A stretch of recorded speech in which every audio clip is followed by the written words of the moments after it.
तो hey guys what's up. तो आज हम लोग बात करेंगे सीजर डिसऑर्डर के बारे में। तो सीजर डिसऑर्डर बेसिकली क्या होता है, क्या एपिलेप्सी है, क्या दिक्कत होती है, क्योंकि it's one of the most fear topics by the students. Basically student इस टॉपिक को अवॉइड करना चाहता है अपने एंट्रेंस एग्ज़ाम या कहीं भी कोई भी मेडिकल का एग्ज़ाम हो, वो सीजर या न्यूरो के केसेस अवॉइड करना चाहता है, राइट।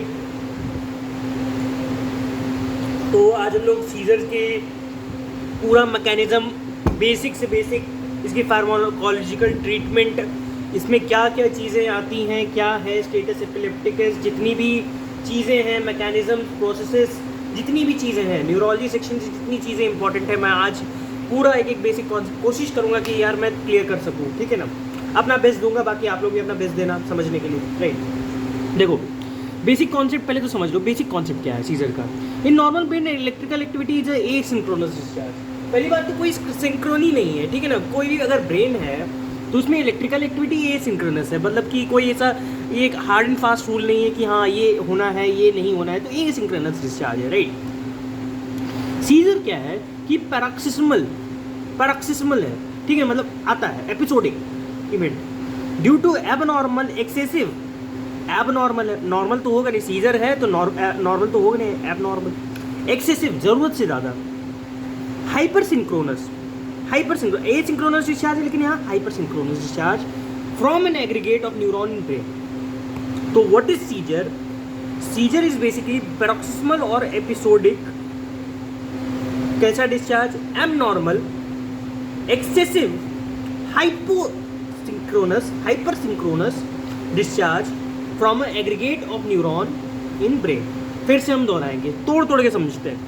पैरोक्सिस्मल और episodic event due to abnormal, excessive, hyper synchronous discharge from the aggregate of neuron in brain, right. तो ये चीज़ है, एबनॉर्मल है, एक्सेसिव है, हाइपर सिंक्रोनस। इस पर मैं क्यों बार बार फोकस कर रहा हूँ? यही बेसिक कॉन्सेप्ट, अगर ये लाइन नहीं समझ में आती है तो पूरा सीजर नहीं समझ में आएगा।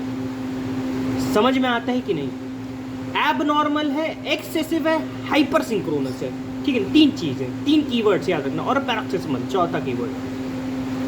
एग्रीगेट ऑफ न्यूरॉन है, ठीक है ना, कोई एक न्यूरॉन नहीं, एग्रीगेट ऑफ न्यूरॉन, राइट। तो मैनिफेस्टेशन ऑफ सीजर में डिपेंड ऑन एरिया इन्वॉल्व।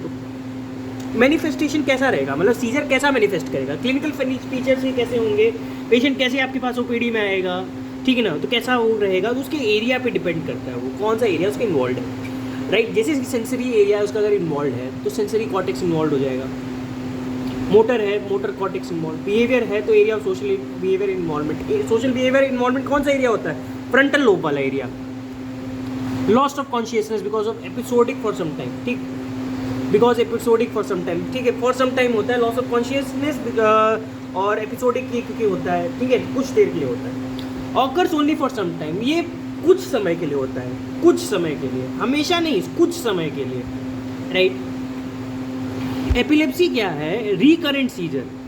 मैं ये सीजर की डेफिनेशन बता रहा था। अब एपिलेप्सी क्या है? Recurrent seizure, recurrent attack disorder. अब यही सीजर बार बार हो तो उसी को क्या कहेंगे? एपिलेप्सी।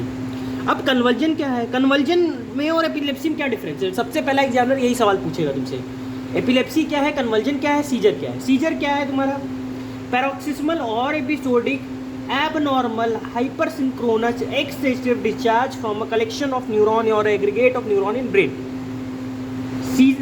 एपिलेप्सी क्या है? Recurrent seizure disorder is known as epilepsy. और कन्वर्जन क्या है? Seizure plus motor manifestation. Seizure के साथ साथ कुछ मोटर मैनिफेस्टेशन आए जो कन्वर्जन बोल देंगे, ठीक। ये बेसिक कॉन्सेप्ट है। देखो कोई भी टॉपिक पढ़ने जाओ हमेशा बेसिक क्लियर होना चाहिए। अगर बेसिक क्लियर रहेगा ना तो आगे की चीज़ें समझ में आती है। पता चला बेसिक ही नहीं क्लियर है, हमने हवा की चीज़ें पढ़ ली। जैसे आपको अगर ABCD नहीं आएगा तो आप वर्ड नहीं बनाओगे, और अगर वर्ड नहीं आएगा तो आप सेंटेंसेस कैसे बनाओगे, राइट। तो वही चीज़ है, पहले तो लेटर्स तो याद करो। अगर लेटर्स ही नहीं पता ही नहीं है कि सीजर और कन्वर्जन में क्या डिफरेंस है, या एपिलेप्सी और कन्वर्जन में क्या डिफरेंस है, ठीक है ना। तो और हम लोग बातें किए जा रहे हैं, बड़ी बड़ी ट्रीटमेंट, ये वो फलाना ढिमकाना, ठीक है। तो ये पता नहीं, बेसिक सी चीज़ अगर नहीं पता होगी तो कहीं से चलेगा, ठीक है ना। तो अब देखो सिंगल सीजर क्या होता है। सिंगल सीजर जो होता है कंस्टिट्यूट नहीं करता एपिलेप्सी को, अगर कोई बंदे को सिंगल एपिसोड आया है तो आप उसको अभी कह नहीं सकते कि एपिलेप्टिक है, right. But there are 40 to 80% chances of seizure within the next 12 month there will be called epilepsy. अगर ये इसका जो प्रतिशत होता है 40 से 80% जो सीजर्स होते हैं वो अगर रिकरेंट हुए नेक्स्ट 12 मंथ पे रिकरेंट होते भी हैं, और इसी को हम लोग क्या कर देंगे एपिलेप्सी, ठीक है, chances of seizure within next 12 month. Aetiology क्या हो सकती है, विटामिन सी इटियोलॉजी याद करते हैं, बहुत ही क्लासिकल सा मेमोनिक है, हर जगह मिल जाएगा, राइट। वैस्कुलर, ठीक है, कोई स्ट्रोक के कारण से हो सकता है सीजर प्रेसिपिटेट कर जाए। इन्फेक्शन हो सकता है like meningitis, vascular infection, T से ट्रॉमा, हेड इंजरी, ए से auto immune like SLE, M से metabolic like hypoglycaemia, calcium decrease और ऑक्सीजन डिक्रीज, ठीक है ना, ये सब हो सकता है। इडियोपैथिक कोई कॉज नहीं पता, न्यूप्लास्टिक लाइक ब्रेन ट्यूमर, क्या क्या हो सकते हैं, vascular cause, infectious cause, trauma, ठीक है, metabolic cause, auto immune, idiopathic और न्यूप्लास्टिक लाइक ब्रेन ट्यूमर, ये सब चीज़ें ये प्रेसिपिटेट करा सकता है, राइट। ध्यान रखने की चीज़ ये है मेटाबॉलिक में हाइपोग्लाइसीमिया, कैल्शियम और ऑक्सीजन की कमी, ग्लूकोज की कमी, कैल्शियम की कमी और ऑक्सीजन की कमी, ये थोड़ा सा ध्यान देने वाली चीज़ है, ठीक। अब कॉजेज ऑफ एपिलेप्सी क्या क्या हो सकते हैं। एडोलेसेंट में बेसिकली क्या कहाँ देखते हो, एडोलेसेंट को बेसिकली क्या होता है, ट्रॉमा, बंदा मतलब कि आरटीए मतलब कि रोड ट्रैफिक में, मतलब आरटीए आजकल सबसे देखो सबसे बेसिक जो अभी आजकल जो ओपीडी पेशेंट्स आ रहे हैं वो आरटीए के आते हैं, ठीक है। ट्रॉमा के हो गए, दारू पी के गाड़ी चला रहा था बंदा तो वहाँ ट्रॉमा हो गया, ट्रॉमा इन्फेक्शन हो सकता है। यंग एडल्ट अगेन वही ट्रॉमा, अल्कोहल, इन कारण से हो सकता है। ओल्डर में हो गया 35 साल से ट्रॉमा, अगेन ब्रेन ट्यूमर हो गया, क्योंकि भाई ओल्डर एज है तो ट्यूमर्स का इंसिडेंस ज़्यादा होगा, राइट। डीजनरेटिव सीनस डिसऑर्डर्स कुछ हो सकते हैं कि हाँ कोई डीजनरेटिव सीनस डिसऑर्डर्स है, सेरेब्रोवैस्कुलर एक्सीडेंट्स हो गया, ठीक है, मोस्ट कॉमन कॉज इन एल्डरली, कोई सेरेब्रोवैस्कुलर एक्सीडेंट हो गया एल्डरली में, ठीक है, वहाँ पे क्योंकि क्या होता है ब्लड वेसल्स कमज़ोर हो जाती हैं तो ऑब्वियसली सीवीएस में चला जाएगा बंदा, ठीक है। Degenerative CNS disorder, brain tumour और ट्रॉमा। तो टाइप्स ऑफ एपिलेप्टिक सीजर्स की बात करेंगे तो focal seizures, generalise seizures. Focal seizures में क्या क्या होते हैं, दो तरह के सीजर्स होते हैं। पहला फोकल मतलब कि एक जगह, जनरलाइज मतलब हाँ ठीक है फैला। फोकल कहाँ होगा, पर्टिकुलर साइट में रहेगी, कोई एक पर्टिकुलर साइट रहेगी उसकी फोकल के, हमेशा याद रखना। जनरलाइज में both hemisphere, bilateral both hemisphere of brain involve, bilateral हो सकता है जनरलाइज में ऑब्वियसली। पार्शियल सीजर्स को कहते हैं फोकल को पार्शियल सीजर।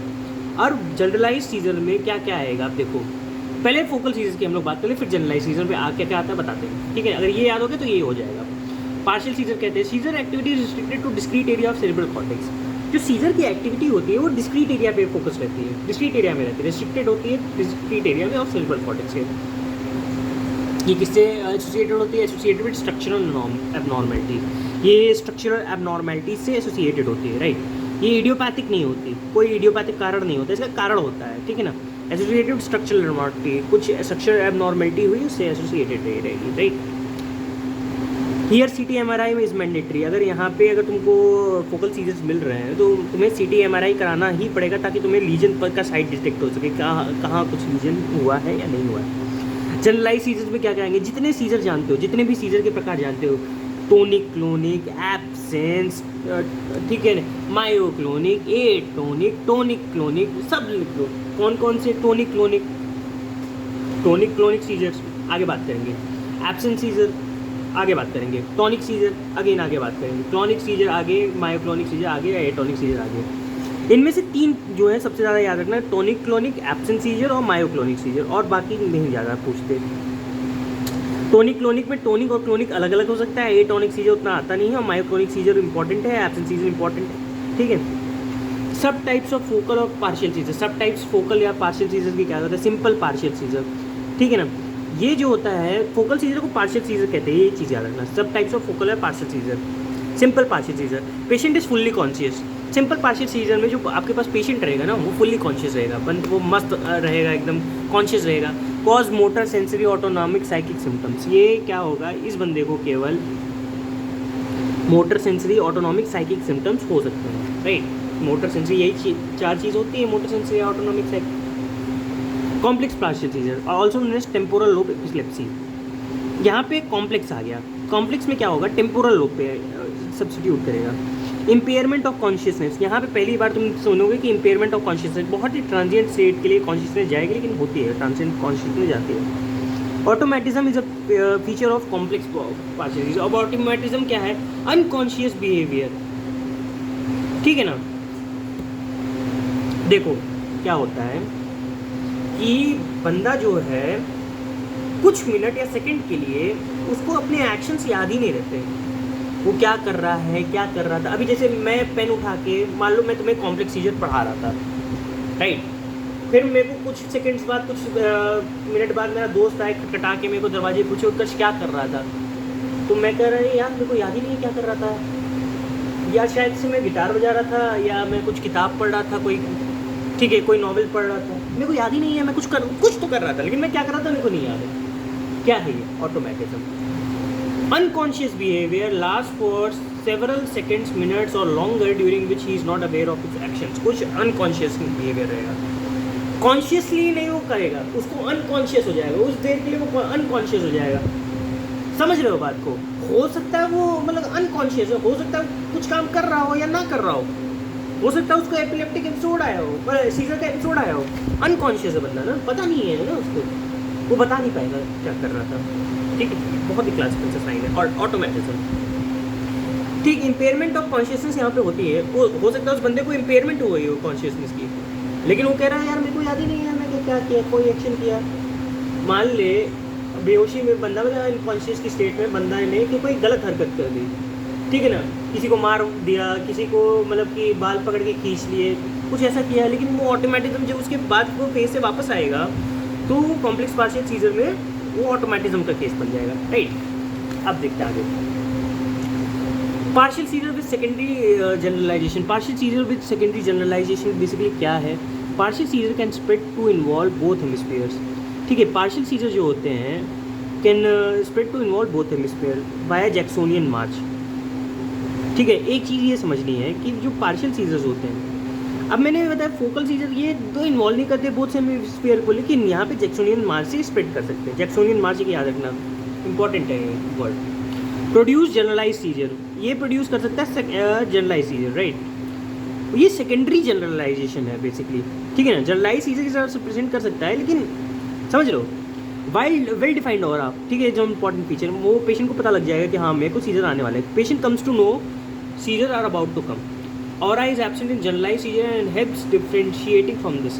अब जो पार्शियल सीजर वाला बंदा है, जो जनरलाइज सीजर वाला बंदा है, उसको ऑरा नहीं आएगा, लेकिन जो partial seizure with secondary generalisation है उस बंदे को समझ में आएगा कि हाँ मेरे को सीजर आने वाले हैं, उसको ऑरा आ जाएगा, वेल डिफाइंड ऑरा आएगा आपको भी। और ये कैसे इन्वॉल्व करता है? जैक्सोनियन मार्च के through.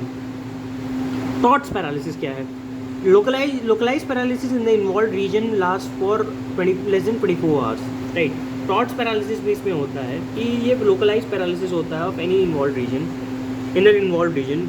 Localise paralysis involve region करा लेगा, वहाँ का पैरालिसिस हो जाएगा, और ये 24 घंटे से कम का लास्ट करता है। अब एक होता है डेजा वू फिनोमेना, एक होता है जमाई वू, एक होता है एपिलेक्सिया पार्शियालिस कंटिन्यूआ, ठीक है। डेजा वू, अननोन थिंग्स अपीयर फैमिलियर। मान लो तुम रास्ते में जा रहे थे, राइट, एक बहुत सुंदर सी लड़की दिखी, ठीक है ना, बहुत सुंदर, बहुत मतलब कि मान ले कि अप्सरा, ठीक है, तुम उसे नहीं जानते थे। अब लेकिन तुम कैसे अप्रोच करोगे अब उसको, ठीक है। अब जीवन का भी ज्ञान लो, ठीक है, कैसे अप्रोच करोगे? अब तुम्हें, अब देखो यार बात तो करनी है ऑब्वियसली, ठीक है ना, तुम ऐसा नहीं कर सकते अब इग्नोर कर दिया तुम, फिर साले मिलोगे कब, ठीक है ना, बहुत सुंदर सी है, ठीक है, तो कैसे जाओगे? अरे श्रुति तुम, तो वो कहेगी यार ये मेरा नाम तो श्रुति है नहीं, ये क्यों बंदा कह रहा है? अनड्यू फैमिलियरिटी, ठीक है। तुम्हें कभी कभी खेलना भी पड़ता है डेजा वू, ठीक है ना। तो फिर करो अरे यार मेरे को आइडिया नहीं था कि तुम श्रुति जैसी लगी, श्रुति मेरी फ्रेंड थी एक, मेरे को लगा कि श्रुति अभी इस शहर में क्या कर रही है, मैं भी थोड़ा सा कंफ्यूज हो गया, बहुत टाइम पहले मिला था। तो ये करके तुम बात इनिशिएट कर सकते हो, जीवन का ज्ञान, ठीक है ना। करना मत साले, नहीं तो थप्पड़ भी खा सकते हो, आज का ज़माना बहुत ख़राब है, ठीक है ना, वो अलग चीज़ है। Deja vu phenomenon, unknown things appear familiar, इसे याद रहेगा डेजा वू क्या होता है, ठीक है ना। Feeling that the situation is currently being experience has already been experience in the past. मान ले तुम्हारे साथ कुछ ऐसा चीज़ हो रहा है अभी, मान ले कि तुम अभी मतलब कि अपना lowest of the lowest depression में चल रहे हो, इतना ज़्यादा डिप्रेशन है तुमको कि तुम्हारी फट के हाथ में आ चुकी है। लेकिन तुम्हें लग रहा है कि अरे ये सिचुएशन तो मैंने फेस कर चुके हैं, ठीक है ना, तुम्हें लगेगा यार ये तो मैं नीट की प्रिपरेशन के दौरान भी, यार जो नीट यूजी दे रहा था उस टाइम पे तो ये फेस थी रही होगी, लेकिन इतना डिप्रेशन में नहीं रहोगे जितना मेडिकल कॉलेज में आने के बाद रहे हो, सच्चाई है, ठीक है ना। तो डेजा वू, ठीक है, अरे यार मजाक के लिए समझाओ लेकिन याद रहेगा, ये सब एग्जाम्पल से आदमी याद रखता है, ठीक है ना। जमाई वो क्या है, अपोजिट ऑफ डेजा वू। अब क्या होगा कि जैसे मान ले कि फॉर एग्जांपल तुम्हारे सर्जरी के एचओडी आ गए, ठीक है, तुम्हारे क्लास में, ठीक, तुम्हें लगता है अरे ये कौन आ गया, ये सर्जरी के एचओडी है, ये तो छूतिया था कोई है यार, कौन है ये, ठीक है ना। तो अपोजिट ऑफ डेजा वू है, फैमिलियर थिंग्स, फैमिलियर और नोन थिंग्स अपीयर्स फैमिलियर, ठीक है ना, अपीयर्स अनफैमिलियर होना चाहिए, ठीक है ना। यहाँ पे एपिलेप्सिया पार्शियलिस कंटिन्यूआ क्या है ये समझो। Type of status epilepticus can occur in partial seizure, ये एक स्टेटस एपिलेप्टिकस का टाइप है और ये पार्शियल सीजर में हो सकता है, एपिलेप्सिया पार्शियलिस कंटिन्यूआ। तो ये मैं बाद में बात करूँगा इसके बारे में। Types of generalise seizure, generalise seizures के टाइप्स समझ लो, क्या क्या टाइप्स होते हैं, मैंने बताया था। जनरलाइज टोनिक क्लोनिक सीजर, ठीक है, टोनिक क्लोनिक सीजर क्या होता है, अब सोचो। Start suddenly with no aura, aura यहाँ पे नहीं होगा, ऑरा कहाँ पे है, partial seizure with secondary generalisation में, वेल डिफाइंड ऑरा, नहीं कोई ऑरा यहाँ पे लेकिन नहीं है जीटीसीएस के केस में। जीटीसीएस बोलते हैं लेकिन पता ही नहीं होता जीटीसीएस क्या, समझो generalise tonic clonic seizure. Start suddenly with no aura, can occur in any position, कोई भी पोजीशन में हो जाओ, लेट लो, उठ लो, ठीक है ना, सो लो, बैठ लो, पीठ झुका के काम कर लो, ठीक है ना, लेकिन ये सीजर हो ही जाएगा। अब पोजीशन का मतलब कुछ पोजीशन मत समझना, ठीक है ना, वो अलग चीज़ है। पेशेंट सडनली बिकम्स अनकॉन्शियस, ठीक है ना, पेशेंट जो होता है सडनली अनकॉन्शियस हो जाता है। If standing then fall, sustain injury. क्या हुआ कि तुम्हारे पेशेंट, जैसे तुम एक चीज़ तुम इमेजिन करना, कोई पेशेंट तुम्हारे ओपीडी में चलते चलते आ रहा है, एकदम से फॉल कर गया, अनकॉन्शियस होकर एकदम से फॉल कर गया। अब तुम्हारे दिमाग में एक डिफरेंशियल आनी चाहिए वहाँ पे, इसको जीटीसीएस तो नहीं है, ये एकदम से अनकॉन्शियस होकर फॉल कर गया और सस्टेन कर लिया कुछ इंजरी, मान लो टेबल से टकरा के गिर गया, टेबल से टकराया उसके सर में चोट आ गई, ऑब्वियसली तो ये सडनली बिकम अनकॉन्शियस, स्टैंडिंग कर रहा तो फॉल कर गया, ये हो सकता है। Generalise contraction of all body muscle, अब यहाँ पे क्या हो सकता है, जनरलाइज कॉन्ट्रैक्शन हो सकता है ऑल बॉडी मसल का, सारी बॉडी मसल का जनरलाइज कॉन्ट्रैक्शन होगा, हमेशा बंदा का मसल लिंक कॉन्ट्रैक्टेड रहेगा। उससे क्या होगा, रैप्टोमायोलाइसिस वो लीड करेगा, रैप्टोमायोलाइसिस, ठीक है ना। अगर भाई यार रैप्टोमायोलाइसिस क्या मतलब, मसल्स का मतलब दिक्कत है, डिजनरेशन टाइप का, ठीक है, तो अगर कॉन्ट्रैक्टेड स्टेट में रहेगा ऑब्वियसली वो रैप्टोमायोलाइसिस में केस में जाएगा, हाइपरथर्मिया करेगा, ठीक है ना। इसी जनरलाइज कॉन्ट्रैक्शन के फेस को टॉनिक कहते हैं, टॉनिक, राइट, टॉनिक मतलब टॉन मतलब कि टॉट, ठीक, मतलब कि कंट्रैक्टेड। ड्यूरिंग दिस पेशेंट में हैव टंग बाइट, सीने क्वा नॉन इसको कहते हैं, सीने क्वा नॉन। देखो यार वर्ड्स मेडिकल साइंस में अनंत है, अनंत वर्ड है, अनंत, लेकिन अगर तुम क्लिनिकल मैनिफेस्टेशन जा सकते हो, मरीज का एटलीस्ट इलाज कर पाओ, भले पीजी ना निकाल पाओ, ठीक है, मरीज का इलाज तो कर पाओगे।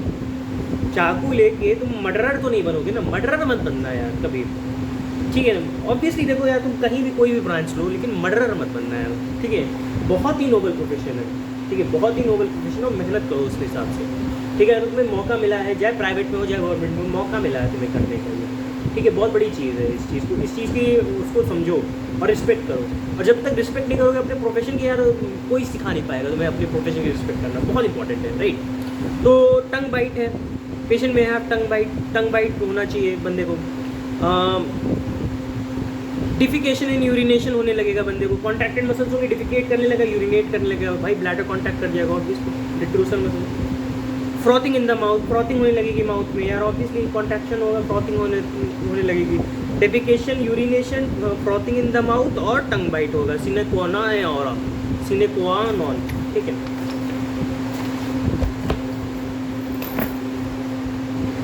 ठीक है, tonic phase is followed by clonic phase. Tonic phase होता है, टॉट फेज होता है, वो क्लॉनिक फेज से फॉलो करता है, in which muscles relax and after that repeated tonic clonic episode occur, ठीक है।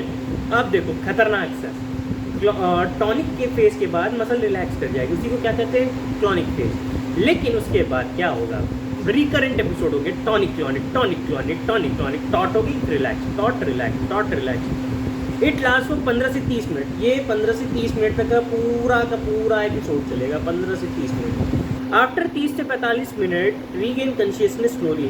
30 से 45 मिनट बाद उस बंदे को धीरे धीरे कॉन्शियसनेस आने लगेगी। हेडेक में परसिस्ट फॉर 1 to 2 डेज। लेकिन जो बंदे को कॉन्शियसनेस तो आ गई 30 से 45 मिनट बाद, लेकिन जो उसका हेडेक होगा वो 1 से 2 दिन तक जाएगा। पेशेंट में नॉट रिमेंबर द एपिसोड, ठीक है, एमनेसिया हो जाएगा। पेशेंट को याद ही नहीं रहेगा कि उससे ऐसा कोई एपिसोड भी आया था, ठीक है, पेशेंट को याद ही नहीं रहेगा। पेशेंट के बल्कि साथ वाले बताएंगे डॉक्टर साहब ये ऐसे हरकतें कर रहे थे, ठीक है, मसल कॉन्ट्रैक्टेड थी, डेफिकेशन कर रहे थे, यूरिन पास किए जा रहे थे, फ्रॉथिंग हो रही थी माउथ से, लेकिन कोई कुछ याद ही नहीं है भाई, ठीक है ना। पेशेंट मे नॉट रिमेंबर, ऐसा मतलब कि मान लें कि होता है नहीं भी होता, ठीक है, तो ऐसा ग्रेल सा लाइन है वहाँ पे। Seeing muscle contraction tonic phase of the patient, people around him cry because they think the patient is about to die। ये जो लाइन है ना, ये जो लाइन है, ये हैरिसन की 20th एडिशन से मैंने उठाई है। बहुत ही क्लासिकल सी लाइन है, और ये तुम्हारे नीट पीजी तुम्हारे नेक्स्ट एग्जाम में जरूर आ सकता है, जरूर।